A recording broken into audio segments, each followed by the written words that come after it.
Friends, हमने अपनी last video तक स्पोरुलेशन का टॉपिक ख़त्म कर लिया था, जिसमें हमने डिफरेंट तरह के स्पोर्स पढ़े थे, right.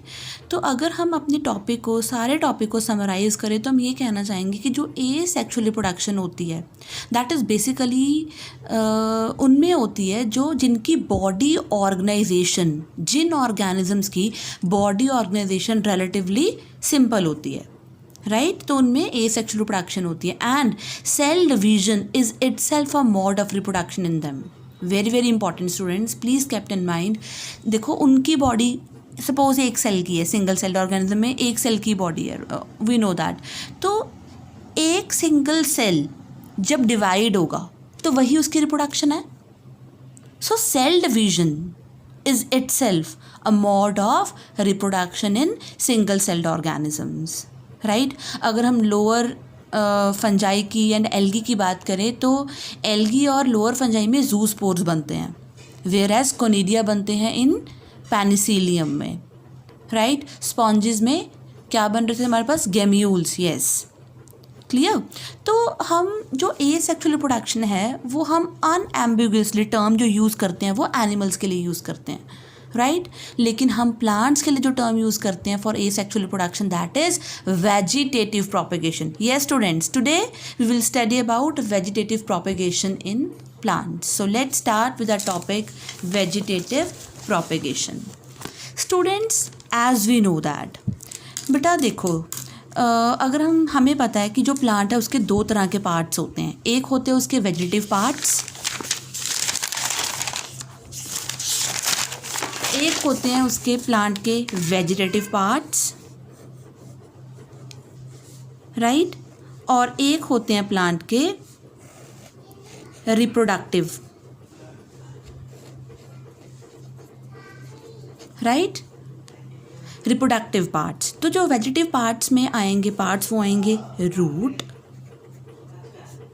Stem and leaves basically. तो जो उसके रिप्रोडक्टिव पार्ट्स में आते हैं वो उसका क्या आता है basically?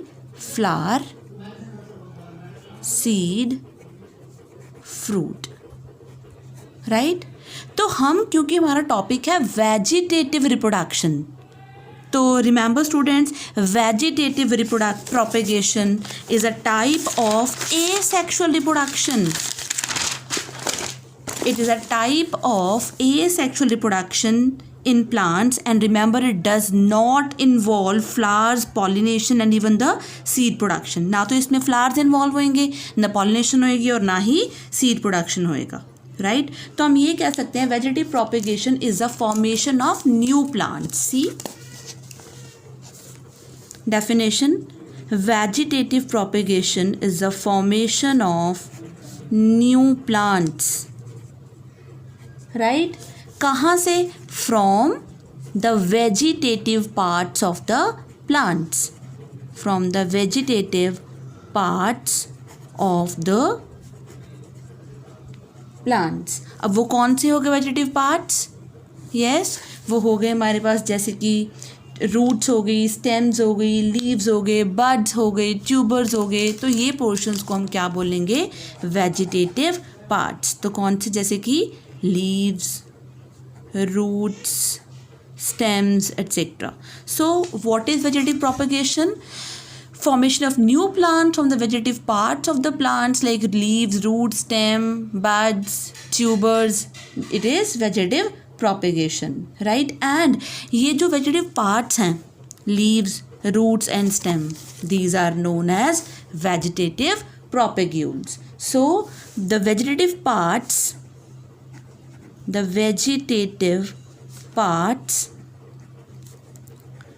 which are used in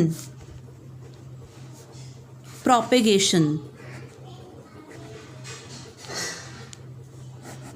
are known as vegetative propagules, right students? Clear? And remember, जो plants बेटा vegetative propagation से produce होते हैं, they are true to their parents, means बिल्कुल अपने पेरेंट की तरह होंगे. They are identical to their parents, because it's also a type of asexual reproduction, so they are also identical to their parents. Clear?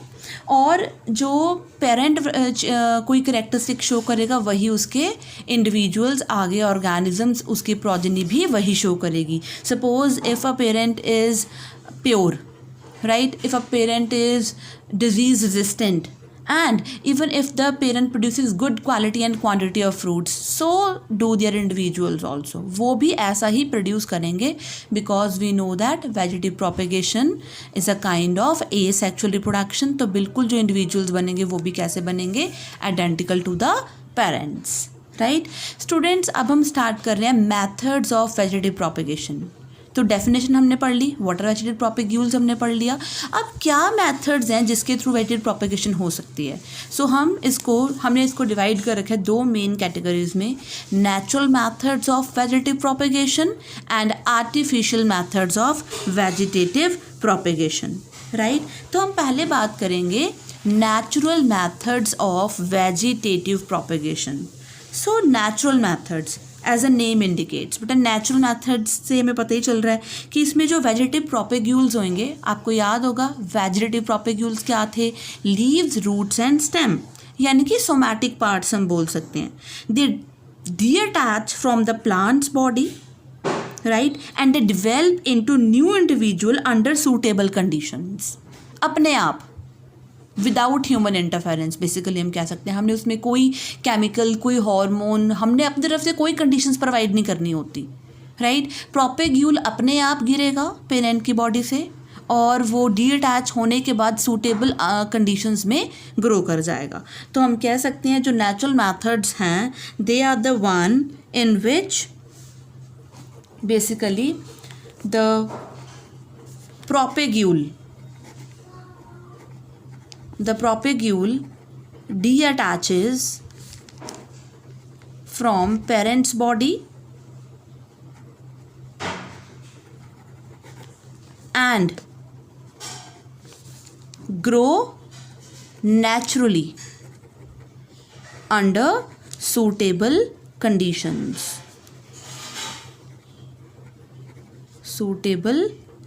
तो जैसे उसको suitable conditions मिलेंगी तो वो क्या करेगा? ग्रो करेगा, राइट? सो नेचुरल जो मेथड है उसमें हमने डिस्कशन करी अभी कि जो प्रोपेग्यूल है वो पेरेंट की बॉडी से डीअटैच हो जाएगा और डीअटैच होने के बाद that grows develop new plants under suitable conditions, right? So natural vegetative propagation जो है वो किसके थ्रू हो सकती है बेटा? वो हो सकती है रूट्स के थ्रू, वो हो सकती है स्टेम के थ्रू, वो हो सकती है लीफ के थ्रू, वो हो सकती है बल्बिल्स के थ्रू, वो हो सकती है टूरियॉन्स के थ्रू. इनकी हम डिटेलिंग एक एक करके डिस्कस करते जाएंगे. तो अभी हम पहले डिस्कस करेंगे how vegetative propagation can naturally occur through roots.